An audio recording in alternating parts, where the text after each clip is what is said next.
എൻ്റെ പേര് അനില ജെയിംസ്. ഞാൻ വരുന്നത് പൂങ്കാവ് ഇടവകയിൽ നിന്നാണ്. ആദ്യമായി എന്നെ ഇവിടെ ഈ അൾത്താരയിൽ അമ്മയുടെ പ്രത്യക്ഷീകരണത്തിൻ്റെ സാക്ഷിയായി ഉയർത്തി ഇവിടെ വന്ന് സാക്ഷ്യം പറയാൻ അനുവദിച്ചതിന് അമ്മയ്ക്കും തിരുക്കുമാരനും 1000 നന്ദി. ഞാൻ UK ഒരു നേഴ്സാണ്. ഞാൻ ഉടമ്പടി ആദ്യമായി എടുക്കുന്നത് 2017 2023 ഞാൻ ആദ്യം ഇവിടെ വന്ന് സാക്ഷ്യപ്പെടുത്തിയതിന് ശേഷമാണ് UK പോകുന്നത്. ഇപ്പോൾ ഞാനിവിടെ നിൽക്കുന്നത് ഒരു എമർജൻസി ലീവിലാണ് ഞാനിപ്പോൾ വന്നിരിക്കുന്നത്. ഞാൻ 1-ാം തീയതി രാവിലെ തുടങ്ങി എനിക്ക് അടിവയറ് ഭയങ്കര വേദന ഉണ്ടായിരുന്നു. അപ്പോൾ നടുവിനേക്ക് അത് റേഡിയേറ്റ് ചെയ്യുന്നതായിട്ട് എനിക്ക് തോന്നി. കുറച്ച് കഴിഞ്ഞത് ഭീകരമായിട്ട് എനിക്ക് വേദന അനുഭവപ്പെടാൻ തുടങ്ങി. ഞാൻ യൂറിൻ പാസ് ചെയ്യുമ്പോൾ ആദ്യത്തെ തവണ യൂറിൻ പാസ് ചെയ്യപ്പോൾ എനിക്ക് കളർ ചേഞ്ച് ഒന്നും തോന്നിയില്ല. പക്ഷേ 2-ാം തവണ മുതൽ എൻ്റെ യൂറിനിലൂടെ പോകുന്നത് ബ്ലഡായിരുന്നു. കംപ്ലീറ്റ് ബ്ലഡാണ് പോയിക്കൊണ്ടിരിക്കുന്നത്. അപ്പോൾ ബ്ലഡ് കണ്ടപ്പോൾ തന്നെ ഞാനൊരു തിയേറ്റർ നേഴ്സ് ആയതുകൊണ്ട് എനിക്കറിയാം അത് എത്രത്തോളം എന്നെ ബാധിക്കുന്നതാണ്. അതൊരു സർജിക്കൽ പ്രൊസീജിയറിലേക്ക് പോകുന്ന ഒരവസ്ഥയായിരിക്കുമെന്ന് ഞാൻ മനസ്സിൽ ചിന്തിച്ചു. ഞാൻ അമ്മയോട് പറഞ്ഞു, ഞാനൊരു സർജറിയെക്കുറിച്ചുള്ള എല്ലാ കാര്യങ്ങളും എനിക്ക് അറിയാവുന്നതുകൊണ്ട് എനിക്കത് ഉള്ളിലൊരു ഭയം ഉണ്ടായിരുന്നു. അപ്പോൾ എന്നെ ഒരിക്കലും സർജറിയിലേക്ക് കടത്തിവിടരുത്. എങ്ങനെ സർജിക്കൽ പ്രൊസീജിയറിലോട്ട് പോയാലും അവിടെ ട്രീറ്റ്മെൻറ്റ് എല്ലാം ഡിലേ ആയതുകൊണ്ട് ഇത്രയും ബ്ലഡ് പോകുന്ന അവസ്ഥയിൽ എനിക്ക് അവിടെ നിൽക്കാൻ പറ്റത്തില്ലായിരുന്നു. അപ്പം ഞാൻ മാതാവിനോട് പറഞ്ഞു, ഞാൻ ഈ ഉടമ്പടി തൈലം ഞാൻ എൻ്റെ വേദനയുള്ള ഭാഗത്തും അപ്ലൈ ചെയ്തു ഉപ്പ് എൻ്റെ നാവിൽ വെച്ച് പ്രാർത്ഥിച്ചു. ഞാൻ പറഞ്ഞു, മാതാവേ, എനിക്ക് സർജറി കൂടാതെ എൻ്റെ ട്രീറ്റ്മെൻറ്റിലൂടെ ഈ അവസ്ഥ മാറ്റിത്തരാൻ അമ്മ എന്നെ അനുഗ്രഹിക്കണം എന്ന് പറഞ്ഞു. ഞാൻ അത് അപ്ലൈ ചെയ്തു. അന്ന് രാത്രി തന്നെ എമർജൻസി ടിക്കറ്റ് എടുത്തു. 2-ാം തീയതി രാവിലെ ഞാൻ എയർപോർട്ടിലിരിക്കുമ്പോൾ എനിക്ക് ഇരിക്കാനോ നിൽക്കാനോ പറ്റാത്ത അവസ്ഥയാണ്. എൻ്റെ കൂടെ എൻ്റെ ഫാമിലിക്ക് വരാൻ പറ്റാത്തൊരവസ്ഥയാണ്. എൻ്റെ കുട്ടികൾ UK ഉള്ളതുകൊണ്ട് അവരെ നോക്കേണ്ടതുകൊണ്ട് എൻ്റെ കൂടെ വരാൻ ആർക്കും പറ്റത്തില്ല. അപ്പോൾ ഞാൻ ഒറ്റയ്ക്കാണ് എയർപോർട്ടിലിരിക്കുന്നത്. ഞാൻ എങ്ങനെ 20 മണിക്കൂർ ട്രാവൽ ചെയ്ത് ഞാൻ ഇവിടെ എത്തും എന്ന് എനിക്ക് ഒരു പ്രതീക്ഷ ഉണ്ടായില്ല. ഞാൻ പറഞ്ഞു, അമ്മ എൻ്റെ കൂടെ നീ വരണം. എനിക്ക് ട്രാവൽ ചെയ്യാൻ പറ്റും. എനിക്ക് നേരെ നിൽക്കാൻ പോലും പറ്റാത്ത അവസ്ഥയിൽ അവിടുന്ന് ചെക്ക് ഇൻ കഴിഞ്ഞപ്പോൾ തുടങ്ങി. ഞാൻ ഇവിടെ കൊച്ചിയിൽ കണക്ഷൻ ഫ്ലൈറ്റായിരുന്നു. അപ്പോൾ അവിടെ വന്ന് ഞാൻ 5 മണിക്കൂർ അവിടെയും വെയിറ്റ് ചെയ്യേണ്ടി വന്നു. എനിക്ക് ചെറിയ വേദന അനുഭവപ്പെടുന്നുണ്ടെങ്കിലും ഒരു കുഴപ്പവും കൂടാതെ എന്നെ കൊച്ചിയിൽ ലാൻഡ് ചെയ്യുന്നത് വരെ ഒരു കുഴപ്പമുണ്ടായില്ല. പക്ഷേ അത് ലാൻഡ് ചെയ്ത് കഴിഞ്ഞപ്പോൾ തുടങ്ങി എനിക്ക് അതേ വേദന വീണ്ടും അനുഭവപ്പെടാൻ തുടങ്ങി. പക്ഷേ എൻ്റെ യൂറിനിലൂടെ ബ്ലഡ് പോകുന്നത് ലാസ്റ്റ് എയർപോർട്ടിൽ കൊച്ചിയിൽ വരുന്ന ഞാൻ യൂറിൻ പാസ് ചെയ്യുമ്പോൾ എനിക്ക് ബ്ലഡാണ് പോകുന്നത്. പക്ഷെ അവിടെ നിന്ന് എൻ്റെ വീട്ടിൽ നിന്ന് ആൾക്കാർ വന്ന് വിളിച്ചുകൊണ്ട് പോകുന്ന ആ സന്ദർഭത്തിൽ അതാണ് ലാസ്റ്റ് എൻ്റെ ബ്ലഡ് പോയത്. പിന്നെ അത് കഴിഞ്ഞ് യൂറിൻ ക്ലിയർ ആണ്, പിന്നെ ബ്ലഡ് പോയിട്ടില്ല. അപ്പം ഞാൻ അമ്മയോട് പറഞ്ഞു, എനിക്ക് ഒരിക്കലും ഒരു സർജിക്കൽ പ്രൊസീജിയറിലോട്ട് എന്നെ കൊണ്ടുപോകരുത്. കാരണം ബ്ലഡ് പോകുന്നുണ്ടെന്ന ഒരു സ്റ്റേജ് ആണെങ്കിൽ അവരെപ്പോഴും സർജറി ആയിരിക്കും പ്രിഫർ ചെയ്യുന്നത്, എന്താണ് ചെക്ക് ചെയ്യാനുള്ളതെന്ന് അറിയാൻ വേണ്ടിയിട്ട്. പക്ഷെ അവിടെ നിന്ന് ഹോസ്പിറ്റലിലേക്ക് പോകുന്ന വഴി എനിക്ക് വേദന കാഠിന്യം അതുപോലെ തന്നെയുണ്ട്. ഹോസ്പിറ്റലിൽ ചെന്ന് അൾട്രാസൗണ്ട് എടുത്തപ്പോഴത്തേക്കും അതിൽ സ്റ്റോണോ അല്ലെങ്കിൽ കിഡ്നി സംബന്ധമായിട്ടുള്ള ഒന്നുമോ ഇല്ല. ഇൻഫെക്ഷനുണ്ട്. പക്ഷെ ഡോക്ടർ പറഞ്ഞത് ഇത് കറക്റ്റ് ടൈമായിരുന്നു ഞാൻ എത്തേണ്ടിയിരുന്നത്. കാരണം ഇതിലും വൈകിയിരുന്നെങ്കിൽ എൻ്റെ ഇൻഫെക്ഷൻ കിഡ്നിയിലേക്ക് സ്പ്രെഡ് ആവുമായിരുന്നു. പക്ഷേ ഞാൻ ഇപ്പോഴും വിശ്വസിക്കുന്നത് ആ ബ്ലഡ് എൻ്റെ യൂറിനിൽ കാണിച്ചത് കൊണ്ട് മാത്രമാണ് ഞാൻ എമർജൻസി ടിക്കറ്റ് എടുത്തത്. ഇല്ല എന്നുണ്ടെങ്കിൽ പെയിൻ കില്ലർ കഴിച്ച് ഞാൻ അവിടെ തന്നെ നിൽക്കുമായിരുന്നു. പക്ഷെ അമ്മ എന്നെ ആ ഒരു അവസ്ഥയിൽ എത്തിക്കാതിരിക്കാൻ വേണ്ടി അമ്മ തന്നെ അതെന്നെ കാണിച്ചു തന്നെന്ന് ഞാൻ വിശ്വസിക്കുന്നു. ഞാൻ ഹോസ്പിറ്റലിൽ ചെന്ന് ബാക്കിയുള്ള ചെക്കപ്പുകളെല്ലാം ചെയ്തു, ആൻറ്റിബയോട്ടിക് സ്റ്റാർട്ട് ചെയ്തു. ഇതിന്ന് 3-ാം ദിവസമാണ്. 3-ാം ദിവസം അമ്മയുടെ സന്നിധി ഞാൻ പറഞ്ഞു, ഞാൻ എയർപോർട്ടിൽ നിന്ന് പോകുന്ന വഴി ഞാൻ ഇവിടെ കയറി അമ്മയുടെ സന്നിധി വന്നു. ഒന്ന് കൈകൂപ്പി നിന്ന് പ്രാർത്ഥിക്കാൻ പോലും എനിക്ക് പറ്റാത്ത അവസ്ഥയിലാണ് ഞാൻ ഇവിടെ വരുന്നത്. ഞാൻ പറഞ്ഞിട്ട് പോയി, എനിക്ക് സാക്ഷ്യം പറയാൻ ഇവിടെ വരണം. അപ്പോൾ ഒരു വേദനയോ എൻ്റെ ബുദ്ധിമുട്ടുകളോ ഇല്ലാതെ ഞാനിവിടെ വന്ന് സാക്ഷ്യം പറയാൻ എന്നെ അനുവദിക്കണം എന്ന് പ്രാർത്ഥിച്ചിട്ട് പോയി. ഇന്നലെ വൈകിട്ട് എനിക്ക് ചെറിയ വേദനയുണ്ടായിരുന്നു. അപ്പോഴും ഞാൻ പറഞ്ഞു, നാളെ എനിക്ക് സാക്ഷ്യം പറയേണ്ടതാണ്. സാക്ഷ്യം പറയാൻ ഞാൻ ഇത്രയും മനുഷ്യരുടെ മുന്നിൽ നിൽക്കുമ്പോൾ എനിക്ക് കംപ്ലീറ്റ് ആയിട്ട് എൻ്റെ വേദന മാറിയിട്ടുണ്ടാവണം, എൻ്റെ എല്ലാ സിംറ്റംസും മാറണം. ഇന്നീ അവസ്ഥയിൽ ഞാനിവിടെ നിൽക്കുമ്പോൾ ഞാൻ പൂർണ്ണ ആരോഗ്യത്തോടു കൂടിയാണ് നിൽക്കുന്നത്. ബാക്കിയുള്ള ഹെൽത്ത് കണ്ടീഷൻസൊക്കെ എനിക്ക് മോശമായൊരവസ്ഥയിലായിരുന്നു. പക്ഷേ ഇപ്പോൾ ഞാൻ ഹെൽത്തി ആയിട്ടുള്ളൊരു കണ്ടീഷനിലാണ് ഇപ്പോൾ നിങ്ങളുടെ മുന്നിൽ നിൽക്കുന്നത്. ഇപ്പോൾ എനിക്ക് തിരിച്ച് ഡ്യൂട്ടിക്ക് റീജോയിൻ ചെയ്യണം. അപ്പോൾ അമ്മ തന്നെ അതിന് ഇടപെട്ട് അതിനു മുമ്പേ സാക്ഷ്യം പറയാനും കംപ്ലീറ്റ് ആയിട്ട് മാറി തിരിച്ചു പോകാനും അനുവദിച്ചതിന് അമ്മയ്ക്ക് 1000 നന്ദി. 2-ാമത്തെ സാക്ഷ്യം എന്ന് പറയുന്നത്, ഞാൻ ഇവിടെ വന്ന് ഉടമ്പടി പുതുക്കിയപ്പോൾ യു കെയിലേക്ക് പോകുന്നതിന് മുമ്പ് ഞാൻ അവിടെ ചെന്ന് രജിസ്ട്രേഷൻ എക്സാം ഉണ്ട്. NMC രജിസ്ട്രേഷൻ ഓസ്കി എക്സാം പാസ്സായാൽ മാത്രമേ നമുക്കത് കിട്ടത്തുള്ളൂ. അപ്പോൾ അത് എൻ്റെ നിയോഗത്തിൽ വെച്ചിരുന്നു. കാരണം ആകെ 3 അറ്റംപ്റ്റ്സേ ഉള്ളൂ. അതിൽ ആദ്യത്തെ അറ്റംപ്റ്റിൽ കിട്ടിയാൽ മാത്രമേ എൻ്റെ COSൻ്റെ എക്സ്പയറി തീരുന്നതിന് മുൻപ് എനിക്ക് എൻ്റെ ഫാമിലിയെ കൊണ്ടുപോകാൻ സാധിക്കത്തുള്ളൂ. അപ്പോൾ ഞാൻ ആദ്യത്തെ ചെന്ന ദിവസങ്ങളിൽ എനിക്ക് ഇവിടെ നിന്ന് നാട്ടിൽ നിന്ന് മാറി നിൽക്കുന്നതിൻ്റെ ഒരു ബുദ്ധിമുട്ടും എൻ്റെ കുഞ്ഞുങ്ങൾ നാട്ടിലായതിൻ്റെതും ഫാമിലി ഇല്ലാത്തതിൻ്റെതുമായിട്ടുള്ള ഒത്തിരി ബുദ്ധിമുട്ടുകളുണ്ടായിരുന്നു. അപ്പോൾ ഒത്തിരി സ്ട്രെസ്സും ഫാമിലിയിലുണ്ടായ ബുദ്ധിമുട്ടുകളും എല്ലാം ചേർത്ത് എനിക്ക് ക്ലാസ്സിൽ കോൺസെൻട്രേറ്റ് ചെയ്യാനോ, ഒരു മാസത്തെ ട്രെയിനിങ് അവർ തന്നെങ്കിലും എനിക്കതിൽ ഒരു ക്ലാസ്സിലും എനിക്ക് നേരെ ഇരിക്കാൻ പറ്റുന്നില്ല. എനിക്ക് ഭയങ്കര ബുദ്ധിമുട്ട്. എനിക്ക് പഠിക്കാൻ, എല്ലാവരും പഠിക്കാനും ആ ട്രെയിനിങ്ങിൻ്റെ പ്രാക്ടീസ് ചെയ്യുമ്പോഴും ഞാൻ ആകെ റൂമിൽ വന്നിരുന്നിട്ട് വചനം എഴുതുക. കാരണം എനിക്ക് ബുക്ക് എടുക്കാൻ പറ്റുന്നില്ല. ബുക്ക് എടുത്ത് വായിച്ചിട്ട് എനിക്ക് അത് കംപ്ലീറ്റ് ആക്കാൻ പറ്റുന്നില്ല, മനസ്സിലാവുന്നില്ല. ഞാനപ്പോൾ പറഞ്ഞമ്മ എനിക്കൊന്നും ചെയ്യാൻ പറ്റുന്നില്ല. അപ്പോൾ എൻ്റെ ഫ്രണ്ട്സൊക്കെ എന്നെ വന്നിട്ട് കമ്പൈൻ സ്റ്റഡിക്ക് വിളിക്കുമ്പോൾ ഞാൻ പോവാറില്ല. കാരണം എനിക്ക് അവിടെ ചെന്നിരുന്നാൽ അവർ പറയുന്നതിൽ കോൺസെൻട്രേറ്റ് ചെയ്യാനോ അല്ലെങ്കിൽ അതിൽ പാർട്ടിസിപ്പേറ്റ് ചെയ്യാനോ ഉള്ളൊരു മാനസികാവസ്ഥയിലല്ലായിരുന്നു ഞാൻ. എക്സാമിന് 3 ദിവസം ബാക്കി നിൽക്കുമ്പോഴാണ് ഞാൻ ഈ ബുക്ക്ലെറ്റ് തന്നെ ഓപ്പൺ ആക്കുന്നത്. അപ്പം ഞാൻ പറഞ്ഞമ്മേ, ഞാൻ ഇതിനകത്ത് ഒരു അസസ്മെൻറ്റ് സിനാരിയോ മാത്രമാണ് ഞാൻ വായിക്കുന്നത്. അത് ചെയ്താൽ അത് മാത്രമാണ് എനിക്ക് വായിച്ചിട്ടൊന്ന് മനസ്സിലായത്. കാരണം അത്രത്തോളം വായിക്കാനുള്ള ടൈമേ എൻ്റെ കയ്യിലുണ്ടായിരുന്നുള്ളൂ. ഞാനത് വായിച്ച് അത്യാവശ്യം നല്ല രീതിയിൽ മനസ്സിലാക്കി വെച്ചിട്ട് ഞാൻ അമ്മയോട് പറഞ്ഞു, എനിക്ക് ഈ ഒരു സിനാരിയോ എൻ്റെ എക്സാമിന് തരണം, അല്ലാതെ എനിക്ക് പാസ്സാവാൻ പറ്റില്ല. അപ്പോൾ ഞാനത് പറഞ്ഞിട്ട് എൻ്റെ കൂടെയുള്ള ഫ്രണ്ട്സിൻ്റെ അടുത്ത്, അത് നോൺ ക്രിസ്ത്യൻസും ഉണ്ട് ക്രിസ്ത്യൻസും ഉണ്ട്, അപ്പോൾ എല്ലാവരെയും വിളിച്ചിരുത്തി എക്സാമിൻ്റെ തലേദിവസം ഞങ്ങളെല്ലാവരും കൂടി അഖണ്ഡ ജപമാല ചൊല്ലി. അഖണ്ഡ ജപമാല ചൊല്ലുമ്പോഴും ഞാൻ എല്ലാവർക്കും പ്രതീക്ഷ കൊടുക്കുന്നുണ്ട് നമ്മൾ എക്സാം പാസ്സാകും. പക്ഷെ അപ്പോഴും എൻ്റെ ഉള്ളിലൊരു ടെൻഷനുണ്ട്, ഞാനൊന്നും പഠിക്കുന്നില്ലല്ലോ എന്ന്. പക്ഷേ ഈ കേൾക്കുന്നവരൊക്കെ വിചാരിക്കുന്നത് ഞാൻ എല്ലാം പഠിച്ചതിന് ശേഷമാണ് ഞാൻ അവർക്ക് സപ്പോർട്ട് കൊടുക്കുന്നത്. അപ്പോൾ ഞാൻ അമ്മയോട് പറഞ്ഞു, ഞാൻ നിൻ്റെ നാമം പ്രത്യക്ഷീകരണത്തിൻ്റെ സാക്ഷ്യം ഉയരാൻ വേണ്ടിയാണ് ഞാൻ ഇത്രയും പേരെടുത്ത് ഞാൻ അമ്മയെ സാക്ഷ്യപ്പെടുത്തി. പക്ഷേ അവിടെ തോറ്റു കഴിഞ്ഞാൽ അമ്മയായിരിക്കും അവിടെ തോറ്റു പോകുന്നത്. ഞങ്ങൾ എക്സാമിൻ്റെ തലേദിവസം ഞങ്ങൾക്ക് ഒരു ഹോട്ടലിലായിരുന്നു റൂം അറേഞ്ച് ചെയ്തിരുന്നത്. തലേദിവസം അവിടെ ചെന്നിരുന്നു.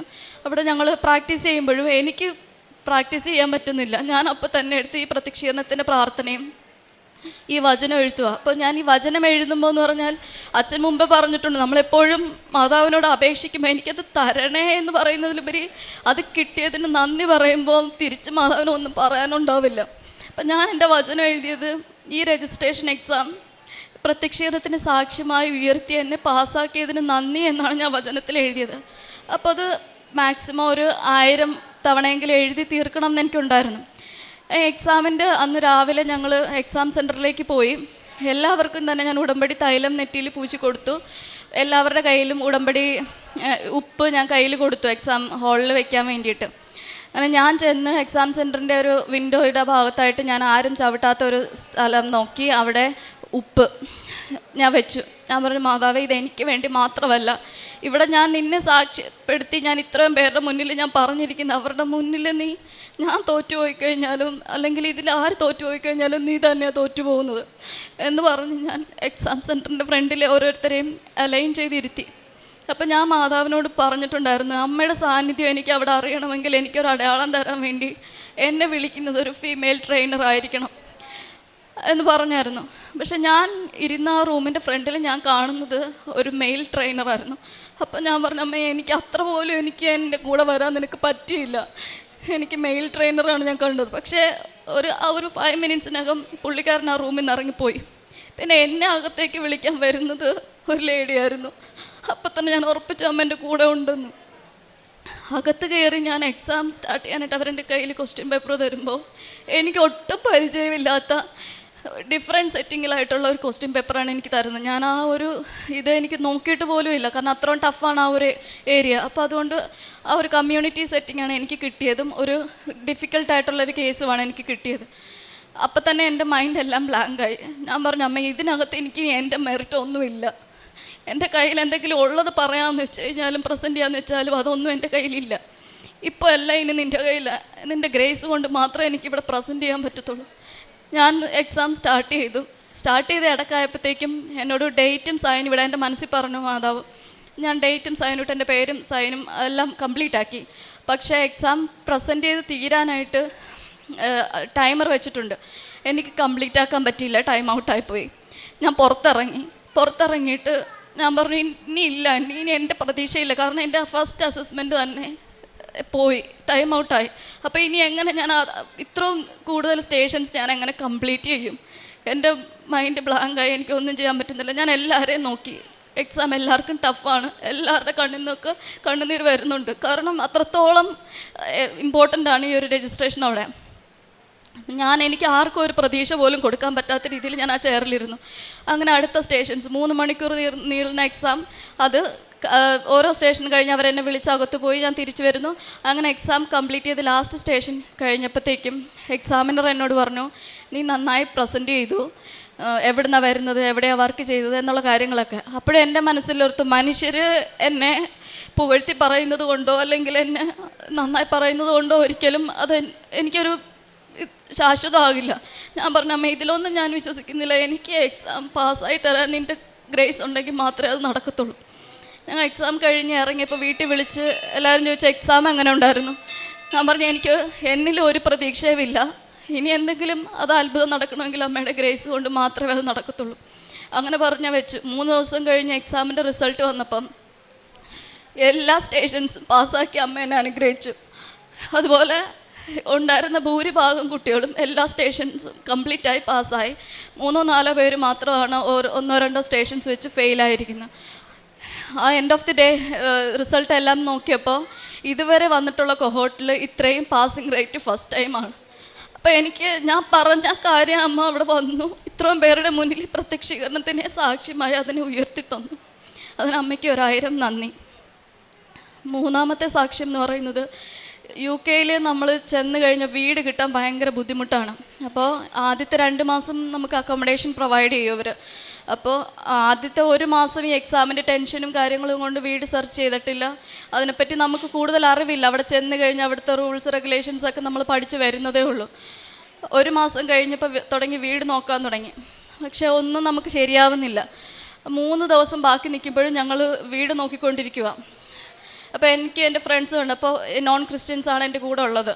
അപ്പോൾ അവരോട് ഞാൻ പറയുന്നത്, അമ്മ മാതാവ് ലാസ്റ്റ് സമയമാണെങ്കിൽ ഡേറ്റ് ഇട്ട് ആ സമയത്തിനുള്ളിൽ വീട് റെഡിയാക്കി തരും എന്ന് ഞാൻ പറയുന്നുണ്ട്. പക്ഷെ അപ്പോഴും ഞാൻ പറയുന്ന മാതാവേ, ഞാൻ പറയുന്നത് അവർക്ക് വിശ്വാസം വരണം എന്നുണ്ടെങ്കിൽ ഈ ഒരു എൻ്റെ വിശ്വാസം ഒരിക്കലും നഷ്ടപ്പെടത്തില്ല. കാരണം അത്രത്തോളം എൻ്റെ ജീവിതത്തിൽ അമ്മ ഇടപെട്ടിട്ടുണ്ട്, ഇത്രത്തോളം എന്നെ ആത്മീയമായി വളർത്തിയിട്ടുണ്ട്.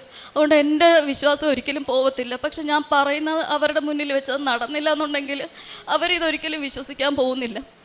അങ്ങനെ 3 ദിവസം ബാക്കി നിൽക്കുമ്പോൾ ഒരു വീട് കാണാൻ ഞങ്ങൾ പോയപ്പോൾ എപ്പോൾ പോയാലും ഞാൻ എൻ്റെ ബാഗിൽ നിറച്ച വസ്തുക്കൾ കരുതിയിട്ടുണ്ടാവും.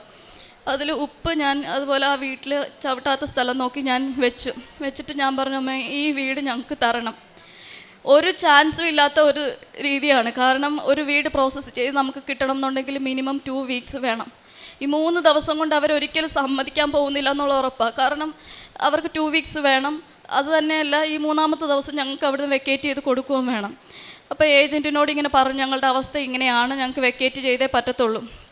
ഞങ്ങൾ തിരിച്ച് അക്കോമഡേഷനിൽ എത്തുന്നതിന് മുമ്പ് എത്തിക്കഴിഞ്ഞപ്പോഴത്തേക്കും ഇവരുടെ കോള് വന്നു. അവരുടെ ലാൻഡ് ലോഡ് ഹാപ്പിയാണ് ഞങ്ങൾക്ക് വീട് തരാനെന്നുള്ളത്. അതിലുപരി 3 ദിവസം കൊണ്ട് അവർ അത്രത്തോളം എഫേർട്ട് ഇട്ട് ഞങ്ങളുടെ പ്രോസസ്സിങ് എല്ലാം കംപ്ലീറ്റ് ചെയ്ത് ഇറങ്ങേണ്ടത് എന്നാണോ അതിൻ്റെ തലേ ദിവസം ഞങ്ങൾ അവിടുന്ന് ബാഗേജ് എല്ലാം വെക്കേറ്റ് ചെയ്ത് ഞങ്ങൾ റൂമിലേക്ക് മാറി, ഞങ്ങൾക്ക് കിട്ടിയ വീട്ടിലേക്ക് മാറി. അതും ഒരു വലിയ ദൈവാനുഗ്രഹമായിട്ട് സാക്ഷ്യപ്പെടുത്തുന്നു. പിന്നെ അടുത്ത സാക്ഷ്യം എന്ന് പറയുന്നത്, UK വിസ നിയമങ്ങൾ അത് എപ്പോഴും മാറിക്കൊണ്ടേയിരിക്കും. ഞാൻ എൻ്റെ ഫാമിലിക്ക് ഡിപ്പെൻഡൻറ്റ് വിസയ്ക്ക് അപ്ലൈ ചെയ്യുന്ന സമയത്ത് അവിടെ ഇങ്ങനെ സ്റ്റുഡൻസൊക്കെ ഒത്തിരി ആയതുകൊണ്ട് അവർക്ക് സ്റ്റുഡൻസ് വിസ ഡിപ്പെൻഡൻസിനെ കൊണ്ടുവരുന്നതിന് കുറച്ച് തടസ്സങ്ങളുണ്ടായി. അപ്പോൾ പൊതുവേ വിസയൊക്കെ കുറച്ച് ഡിലേ ആയി. അപ്പോൾ ഞാൻ പറഞ്ഞു, മാതാവേ എനിക്ക് ഈ 3 മാസം എൻ്റെ COS എക്സ്പയർ ആവുന്നതിന് മുമ്പേ എൻ്റെ ഫാമിലിക്ക് വിസ അപ്രൂവലായി കിട്ടണം. COS എക്സ്പയർ ആയിക്കഴിഞ്ഞാൽ എനിക്ക് പിന്നെ ഹോസ്പിറ്റൽ മാനേജ്മെൻറ്റുമായിട്ട് കോൺടാക്റ്റ് ചെയ്യണം, അങ്ങനെ കുറേ പേപ്പർ വർക്കുകളുണ്ട്. അപ്പോൾ COS എക്സ്പയർ ആകുന്ന ആ സമയത്ത് തന്നെ എൻ്റെ ഫാമിലിയുടെ ഡിപ്പെൻഡൻറ്റ് വിസ അപ്രൂവലായി വന്നു. ഞാൻ എത്തിയത് ജൂലൈയിലാണ്. ഡിസംബർ 2-ാം തീയതി എൻ്റെ ഫാമിലി ഫുള്ള് UK എത്രത്തോളം ബുദ്ധിമുട്ടുള്ള കാര്യമാണ് ഈ പ്രോസസ്സിങ് എന്നുള്ളത്. അത് ചെയ്തവർക്ക് നന്നായിട്ടറിയാം. പക്ഷെ എൻ്റെ കാര്യത്തിലെല്ലാം എല്ലാ മാതാവ് ഒരു തരത്തിൽ പോലും ഞാൻ ഒരു മനുഷ്യരുടെ മുന്നിൽ പോലും ഞാൻ കൈ നീട്ടാനോ അല്ലെങ്കിൽ താന്ന് നിൽക്കാനോ ഇതുവരെ ഒരു അവസരം ഉണ്ടാക്കിയിട്ടില്ല. പിന്നെ എൻ്റെ മോൻ്റെ അഡ്മിഷൻ്റെത്, അപ്പോൾ അവന് ഇവിടെ നാട്ടിലായിരുന്ന സമയത്ത് അവിടെ നമുക്ക് കുട്ടികൾ അവിടെ ഉണ്ടെങ്കിൽ മാത്രമേ അഡ്മിഷന് അപ്ലൈ ചെയ്യാൻ പറ്റത്തുള്ളൂ. ഓൾറെഡി സെപ്റ്റംബർ ആകുമ്പം അവരുടെ ഇൻടേക്ക് തുടങ്ങും. അപ്പോൾ സെപ്റ്റംബറിൽ ഇൻടേക്ക് കഴിഞ്ഞ് അഡ്മിഷൻ സ്റ്റാർട്ട് ചെയ്തു. ഇവർ വരുന്നത് ഡിസംബറിലാണ്. അപ്പോൾ ഈ സെപ്റ്റംബറിനടക്കം ഒക്ടോബർ നവംബറൊക്കെ ആയപ്പോഴത്തേക്കും ഞങ്ങൾ താമസിക്കുന്ന വീടിനടുത്തൂടെ ഞങ്ങൾ പുറത്തേക്ക് പോയ സമയത്ത് ഞാൻ ഒരു സ്കൂളുണ്ട്. എന്നാൽ സ്കൂളിൻ്റെ പേര് വായിക്കാനോ അത് എത്ര ദൂരം ഉണ്ടെന്ന് നോക്കാനോ ഒന്നും എനിക്കപ്പം തോന്നിയില്ല. ഞാൻ ആ സ്കൂള് കണ്ടപ്പോഴത്തേക്കും ഞാൻ അധിക ദൂരം സഞ്ചരിച്ചിട്ടില്ല വീട്ടിൽ നിന്ന്. അപ്പം ഞാൻ ഓർത്തെന്ന് മാതാവേ അറ്റ്മോസ്ഫിയറൊക്കെ കണ്ടപ്പോൾ എനിക്ക് ഇഷ്ടപ്പെട്ടു. ഞാൻ പറഞ്ഞു, അമ്മേ ഞാനിവിടെ ഈ ഗേറ്റിൻ്റെ ഇവിടെ ഞാൻ ഉപ്പിടുവാണ്. എനിക്ക് ഈ സ്കൂളിൽ എൻ്റെ മോൻ അഡ്മിഷൻ കിട്ടിയാൽ അത്രത്തോളം എനിക്ക് ഉപകാരമാവും, അത്രത്തോളം ഞാൻ ഹാപ്പി ആവും. എന്തുകൊണ്ട് എനിക്ക് അവനെ ശ്രദ്ധിക്കാനും എടുക്കാനൊക്കെ പെട്ടെന്ന് പറ്റും. അപ്പോൾ അത് പറഞ്ഞിട്ട് ഞാനും മറന്നു. എൻ്റെ ഫ്രണ്ട് ഉണ്ടായിരുന്നു കൂടെ. ഞങ്ങൾ ആ കാര്യമേ പിന്നെ ഓർത്തില്ല. പിന്നെ ഇവർ വരുന്നത് ഡിസംബറിലാണ്. ഡിസംബറിൽ വരുമ്പം ഞാൻ സ്കൂളിൽ അഡ്മിഷൻ നോക്കാനായിട്ട് ഓരോ സ്കൂൾ സെലക്ട് ചെയ്തു. അപ്പം നമ്മൾ കൊടുക്കുന്ന ഓപ്ഷൻസിൽ അവർക്ക് ഏത് സ്കൂളാണോ അവർ പ്രിഫർ ചെയ്യുന്നത് അതാണ് നമുക്ക് കിട്ടുന്നത്. അപ്പം ഞാൻ 3 സ്കൂളിൻ്റെ പേര് ഓപ്ഷൻസ് വെച്ച് കഴിഞ്ഞ് എനിക്ക് മെയിൽ വരുന്നത് മാൽബറോ പ്രൈമറി സ്കൂളിൽ നിന്ന് എനിക്ക് എൻ്റെ മോൻ അഡ്മിഷൻ റെഡി ആയിട്ടുണ്ട് എന്ന് പറഞ്ഞാൽ എനിക്ക് മെയിൽ വരുന്നത്. അപ്പോൾ അഡ്മിഷൻ റെഡി ആയതുകൊണ്ട് ഞങ്ങൾ എത്രത്തോളം ദൂരമുണ്ട് കാര്യങ്ങളൊക്കെ നോക്കാൻ വേണ്ടിയിട്ട് ഞാനും ഹസ്ബൻഡും കുട്ടികളും കൂടെ ലൊക്കേഷൻ ഇട്ട് വീട്ടിൽ നിന്ന് നടന്നു വരുമ്പോൾ 2 മിനിറ്റ് ദൂരം കാണിക്കുന്നത്. ഞാൻ ചെന്ന് നിൽക്കുന്നത് ആ സ്കൂളിൻ്റെ വാതിക്കലാണ്. ആ സ്കൂളിൻ്റെ വാതിക്ക് ഞാൻ ചെന്ന് നിൽക്കുമ്പോഴാണ് എനിക്ക് ഓർമ്മ വരുന്നത്, ഞാൻ ഇതേ സ്കൂളിൽ തന്നെയാണ് ഞാൻ അവിടെ ഉപ്പിട്ടിട്ട് ഞാൻ പ്രാർത്ഥിച്ചത്. പക്ഷേ ഞാൻ ആ പ്രാർത്ഥിച്ചത് പോലും ഞാൻ മറന്നുപോയി. ഒത്തിരി കാര്യങ്ങൾ നമ്മുടെ ലൈഫിൽ വരുമ്പോൾ നമ്മൾ എന്തൊക്കെ പ്രാർത്ഥിച്ചിട്ടുണ്ടെന്ന് പോലും മറന്നുപോകും. പക്ഷെ അതൊന്നും തമ്മിലും മാതാവും മറക്കത്തില്ല. നമ്മൾ വിചാരിച്ച് മനസ്സുകൊണ്ട് അത് സാധിച്ചിരുന്നെങ്കിലെന്ന് വിചാരിക്കുന്ന കാര്യം പോലും നിസ്സാരമായി നടന്നുകൊണ്ടിരിക്കുകയാണ് എൻ്റെ ലൈഫിൽ. അങ്ങനെ ആ സ്കൂളിൽ അഡ്മിഷനായി ഇപ്പോൾ കുഴപ്പമില്ലാതെ അവൻ്റെ നന്നായി പഠിക്കുന്നുണ്ട്. അപ്പോൾ അത് കഴിഞ്ഞ് എനിക്ക് ആത്മീയമായ വളർച്ച ഉണ്ടാകാനായിട്ടെന്ന് വെച്ചാൽ ഞാൻ 2017 ഞാൻ ഉടമ്പടി ധ്യാനം കൂടിയിട്ടാണ് ഞാൻ ഉടമ്പടി എടുക്കുന്നത്. അപ്പോൾ അന്നത്തെ ആ ഒരു ലെവലിൽ നിന്ന് ഇന്ന് എനിക്ക് ഇത്രത്തോളം, അതായത് എൻ്റെ അപ്പനോ അമ്മയോ അല്ല എനിക്ക് സംരക്ഷണം തരുന്നത്, അല്ലെങ്കിൽ എൻ്റെ ഫാമിലി അല്ല എനിക്ക് സംരക്ഷണം തരുന്നത്, എൻ്റെ അപ്പനും അമ്മയും എൻ്റെ ഈശോപ്പനും എൻ്റെ അമ്മയുമാണെന്നുള്ള ബോധ്യത്തിലേക്ക് എന്നെ വളർത്തിയെടുത്തു. ഇന്ന് എനിക്ക് എന്ത് ബുദ്ധിമുട്ടുണ്ടായാലും ഒരാളോട് പോലും സഹായം ചോദിക്കാൻ, ആരാണെങ്കിലും വേറൊരാളോട് സഹായം ചോദിക്കും, പക്ഷെ ഞാൻ ആദ്യം ചോദിക്കുന്നത് അമ്മയോടാണ്. എനിക്കിതാണ് എൻ്റെ അവസ്ഥ. അതുപോലെ ഞാൻ തിയേറ്ററിൽ വർക്ക് ചെയ്യുമ്പം എനിക്ക് പേഷ്യൻസിനെ കൂടുതൽ അവരുമായിട്ട് സംസാരിക്കാനുള്ള സാഹചര്യമില്ല. അനസ്തീഷ്യ കൊടുത്തതിന് ശേഷമാണോ തിയേറ്ററിലോട്ട് കയറ്റുന്നത്. അപ്പോൾ സർജറി തുടങ്ങുന്നത് മുതൽ സർജറി എൻഡ് ചെയ്യുന്ന സമയം മാത്രമാണ് എനിക്കുള്ളത്. ഒരു ക്യാൻസർ സ്പെഷ്യാലിറ്റി ഹോസ്പിറ്റലാണ് ഞാൻ വർക്ക് ചെയ്യുന്നത്. അപ്പോൾ എപ്പോഴും ഞാൻ ആദ്യമേ ഈ ഉടമ്പടി എടുത്തപ്പോൾ മുതലും ഞാൻ പ്രത്യക്ഷീകരണ പ്രാർത്ഥന എപ്പോഴും, അതായത് എനിക്കിപ്പോൾ ഒരു സ്വർഗസ്ഥനായ പിതാവേ എന്ന് പറയുന്ന പ്രാർത്ഥന, ബേസിക് പ്രെയർ, അതിൻ്റെ ഒരു ലെവലിലാണ് ഞാനിപ്പോൾ പ്രത്യക്ഷീകരണ പ്രാർത്ഥന ചൊല്ലുന്നത്. കാരണം ഒരു ദിവസം എത്ര പ്രാവശ്യം ചൊല്ലുമെന്ന് എനിക്ക് തന്നെ അറിഞ്ഞുകൂടാ. ഓരോ സർജറിക്ക് ഞാൻ കയറുമ്പോഴും ഞാൻ ഇൻസ്ട്രുമെൻറ്റ് സെറ്റ് ചെയ്യുന്ന സമയത്ത് ഞാൻ പ്രത്യക്ഷീകരണ പ്രാർത്ഥന ചൊല്ലി കംപ്ലീറ്റ് ആക്കിയാലേ ഞാൻ ട്രോളി അകത്തോട്ട് എടുക്കത്തുള്ളൂ. അതെടുത്തില്ല എന്നുണ്ടെങ്കിൽ ചൊല്ലാൻ അഥവാ വിട്ടുപോയ എമർജൻസി ആണെന്നുള്ള ഒരു കേസിലാണെങ്കിൽ പോലും അത് ചൊല്ലാൻ എന്നെ ഓർമ്മിപ്പിക്കും. എൻ്റെ മനസ്സിൽ ഞാനത് ചൊല്ലിയിട്ടില്ലല്ലോ എന്ന് എൻ്റെ മനസ്സിൽ എന്നെ അത് ഓർപ്പിക്കും. അതുപോലെ പേഷ്യൻസിനെ സമർപ്പിച്ച് അവരുടെ അവസ്ഥയെ സമർപ്പിച്ച് പ്രാർത്ഥിച്ചിട്ടാണ് ഞാൻ ഓരോ കേസിനും അറ്റൻഡ് ചെയ്യുന്നത്. പിന്നെ എനിക്ക് എൻ്റെ കയ്യിൽ ഞാൻ വിചാരിക്കുന്ന അത്ര, അല്ലെങ്കിൽ ഒരു ബേസിക് എമൗണ്ട് പോലും എൻ്റെ കയ്യിൽ ഇല്ലാതിരുന്ന ഒരു സമയം ഉണ്ടായിരുന്നു. അപ്പോൾ ഒക്കെ ഒരു മനുഷ്യരുടെ മുന്നിലും, അല്ലെങ്കിൽ ഞാൻ അപമാനിക്കപ്പെട്ട മനുഷ്യരുടെ മുന്നിൽ തന്നെ എൻ്റെ തല ഉയർത്താനായിട്ട് ഉടമ്പടിയിലൂടെ അമ്മ ഒത്തിരി പ്രവർത്തിച്ചു. ഇന്ന് 200 രൂപ എൻ്റെ കയ്യിൽ ഇല്ലാതിരുന്ന സമയമുണ്ട്. അതിൽ നിന്ന് 3 ലക്ഷം രൂപ സാലറി വാങ്ങിക്കാനുള്ള അവസ്ഥയിൽ എൻ്റെ അമ്മ എന്നെ എത്തിച്ചു. അപ്പോൾ എനിക്കറിയാം എൻ്റെ ജീവിതത്തിൽ എനിക്ക് കിട്ടുന്ന പൈസ എന്ന് പറയുന്നത് അതെൻ്റെ തമ്പുരാൻ എനിക്ക് തരുന്നത്, അല്ലാതെ എൻ്റെ മെറിറ്റ് കൊണ്ടോ അല്ലെങ്കിൽ എൻ്റെ ഒരു അവകാശമോ അല്ലത്. അതിലൊരു 10% ഞാൻ മാറ്റിവെക്കാറുണ്ട്. ആർക്ക് ഉപകാരപ്പെട്ടവർക്ക്, അർഹതപ്പെട്ടവർക്ക് അത് എത്തിക്കാൻ ഞാൻ പ്രാർത്ഥിക്കാറുണ്ട്. ആരാണോ അർഹതപ്പെട്ടത് അവരെ എൻ്റെ മുന്നിൽ എത്തിക്കണമെന്ന്. ഇത്രത്തോളം സാലറി കിട്ടിയിട്ടും എൻ്റെ കാര്യങ്ങൾക്ക് ഇപ്പോഴും ബുദ്ധിമുട്ടുണ്ട്. പക്ഷേ ഇപ്പോഴും ഞാൻ വിശ്വസിക്കുന്നത് എന്ന് ഡേറ്റ് ഇട്ട് ഞാൻ പ്രാർത്ഥിച്ചിട്ടുണ്ടോ ആ ഡേറ്റ് ഇതുവരെ ക്രോസ് ചെയ്ത് പോയിട്ടില്ല എൻ്റെ ഓരോ നിയോഗങ്ങൾക്കും.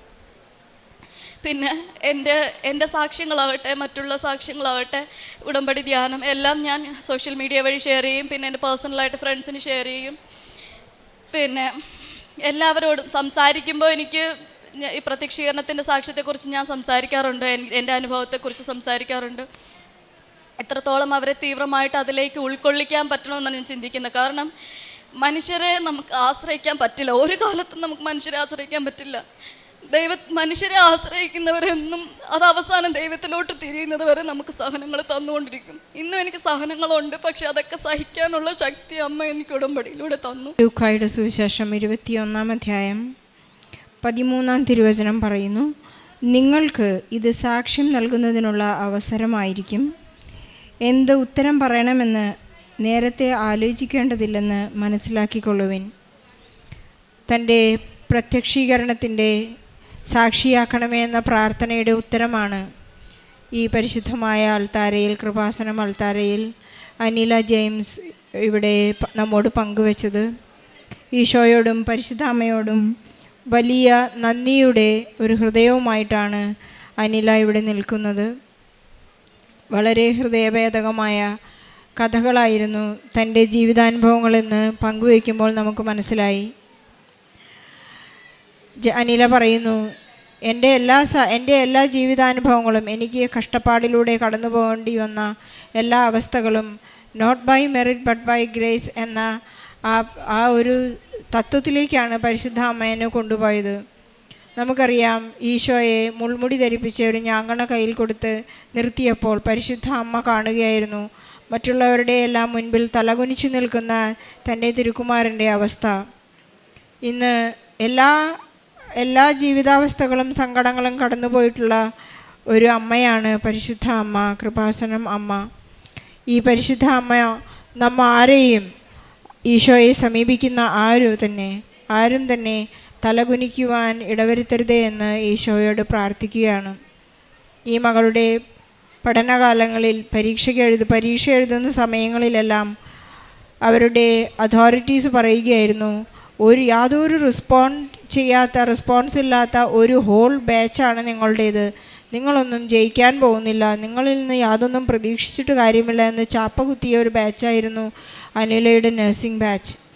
അവിടെ നിന്ന് അനില വളരെ വാവിട്ട് കരഞ്ഞുകൊണ്ടാണ് പരിശുദ്ധ അമ്മയോട് പറയുന്നത്, നീയാണ് അമ്മേ ഇതിന് റെസ്പോൺസിബിൾ, എനിക്കിനി ഒന്നും ചെയ്യാനില്ല, എനിക്ക് പഠിക്കാൻ സാധിക്കുന്നില്ല, എനിക്ക് യാതൊരു മെറിറ്റുമില്ല. ഓരോ സമയത്തും പരിശുദ്ധ അമ്മയോട് വളരെ കണ്ണീരോടുകൂടി പ്രാർത്ഥിച്ചു. ആ കണ്ണീരിനെല്ലാം പരിശുദ്ധ അമ്മ വളരെ സാമീപ്യം നൽകി. തൻ്റെ 0 മെറിറ്റ് സറണ്ടർ ചെയ്തപ്പോഴുണ്ടായ ഉത്തരങ്ങളെല്ലാം വൻ വിജയങ്ങളായിരുന്നുവെന്ന് അനിലയുടെ സാക്ഷ്യപ്പെടുത്തുന്നു. നമുക്ക് പരിശുദ്ധ അമ്മയ്ക്ക്, ഈശോയ്ക്ക് നന്ദി പറയാം. അതുപോലെ തന്നെ പറയുകയായിരുന്നു, സാക്ഷ്യപ്പെടുത്തുന്നത്, തൻ്റെ യൂറിനറി ഇൻഫെക്ഷൻ വന്നപ്പോൾ യൂറിനല്ല തൻ്റെ ശരീരത്തിൽ നിന്ന് പോയിക്കൊണ്ടിരുന്നത്, യൂറിന് പകരം ബ്ലഡായിരുന്നു.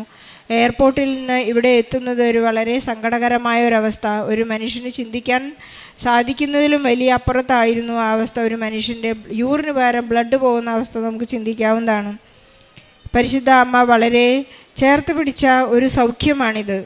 പരിശുദ്ധ അമ്മയെ വിളിക്കുന്നവരാരും തന്നെ നമ്മെ മാനക്കേടുണ്ടാക്കാനോ നമുക്ക് സൗഖ്യം തരാതെയോ ഈശോയിൽ നിന്ന് വാങ്ങിത്തരുന്ന വലിയ സൗഖ്യവും സാക്ഷ്യവും സാമീപ്യവുമാണ് ഈ സഹോദരിയുടെ പങ്കുവെച്ചത്. നമുക്ക് നന്ദി പറയാം. അതുപോലെ തന്നെ തനിക്ക് ആവശ്യമുള്ള ഒരു വീട് ആവശ്യമായിരുന്നു. വളരെ സമയമെടുക്കുന്ന ഫോറിൻ കൺട്രീസിലൊക്കെ ഒരു വീട് ലഭിക്കണമെങ്കിൽ അതിൻ്റെ ലീഗൽ പ്രോസസ്സ് കഴിയണമെങ്കിൽ അറ്റ്ലീസ്റ്റ് 2 ആഴ്ചയെങ്കിലും എടുക്കുന്ന സമയത്ത് എത്തുന്നതിന് മുൻപ് തന്നെ അവർക്ക് കോൾ വന്നു, നിങ്ങളുടെ വീട് റെഡിയാണ്, നിങ്ങൾക്ക് വീട് വാങ്ങാം. എല്ലാ കാര്യങ്ങളും, കൊച്ചിൻ്റെ അഡ്മിഷൻ ആയാലും താൻ ആഗ്രഹിക്കുന്ന കാര്യങ്ങൾ പരിശുദ്ധ അമ്മ ക്രമപ്പെടുത്തി കൊടുക്കുന്നു. ഈ ഉടമ്പടിയിലേക്ക് കടന്നു വരുമ്പോൾ ഞാനും എൻ്റെ ദൈവവുമായിട്ടുള്ള, ഈശോയുമായിട്ടുള്ള ഈ ഉടമ്പടിയിൽ ഈശോ തൻ്റെ വാഗ്ദാനങ്ങൾ പൂർത്തിയാക്കുമ്പോൾ എനിക്ക് എൻ്റെ നിബന്ധനകൾ പൂർത്തിയാക്കേണ്ട ഒരു കണ്ടീഷൻ എൻ്റെ മുൻപിലുണ്ട്. ഞാൻ എൻ്റെ നിബന്ധനകളിലൂടെ ഉടമ്പടി പാലിക്കുന്നുണ്ടെങ്കിൽ ഈശോ തൻ്റെ ഉടമ്പടി പാലിക്കുന്നു. രണ്ടും കൂടി ചേരുമ്പോഴാണ് അതിൻ്റെ മനോഹാരിത വരുന്നത്. ഈശോ വിശ്വസ്തനാണ്, ഞാൻ വിശ്വസ്തയാണ്. എനിക്ക് വേണ്ടി മാധ്യസ്ഥം വഹിക്കുന്നത് പരിശുദ്ധ അമ്മയാണ്. പരിശുദ്ധ അമ്മയ്ക്ക് എല്ലാ കാര്യങ്ങളും നാം 0 മെറിറ്റ് ആണെങ്കിൽ, അല്ലെങ്കിൽ ഞാൻ സറണ്ടർ ചെയ്യുന്ന വ്യക്തിയാണെങ്കിൽ പരിശുദ്ധ അമ്മയ്ക്ക് ഈശോയുടെ മാധ്യസ്ഥം വഹിക്കാനായി വളരെ വളരെ എളുപ്പമാണ്. വളരെ സമയച്ചുരുക്കം മാത്രമേ ഉള്ളൂ എന്ന് ഈ സാക്ഷ്യത്തിലൂടെ നമുക്ക് മനസ്സിലാക്കാൻ സാധിക്കും. നമ്മെ സാക്ഷിയാക്കി, പ്രത്യക്ഷീകരണത്തിൻ്റെ സാക്ഷിയാക്കി പരിശുദ്ധ അമ്മ തീർച്ചയായും നമ്മെ ഉയർത്തും. നമ്മുടെ ജീവിതാനുഭവങ്ങളിലൂടെ ആരുടെയും മുൻപിൽ തലകുനിക്കാൻ പരിശുദ്ധ അമ്മ നമ്മെ അനുവദിക്കുകയില്ല. ഈശോയിൽ നിന്നുള്ള അതിനുള്ള എല്ലാ അനുഗ്രഹങ്ങളും നമുക്ക് പ്രാപിച്ചു തരുമെന്ന് ഈ സാക്ഷ്യം നമ്മെ ഓർമ്മിപ്പിക്കുന്നു. അനിലയുടെ ഈ മനോഹരമായ സാക്ഷ്യത്തിന് പരിശുദ്ധ അമ്മയ്ക്കും ഈശോയ്ക്കും നല്ലൊരു കയ്യടി നൽകി നമുക്ക് ഈ സാക്ഷ്യം സമർപ്പിക്കാം. അത്യപൂർവ ദൈവാനുഭവങ്ങൾ ഇനി നിങ്ങൾക്കും സ്വന്തം.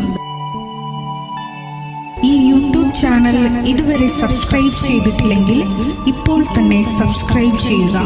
ഈ വീഡിയോ ഇപ്പോൾ തന്നെ നിങ്ങളുടെ സുഹൃത്തുക്കൾക്ക് ഷെയർ ചെയ്തുകൊണ്ട് കർത്താവിൻ്റെ പ്രേക്ഷിതരാകുക.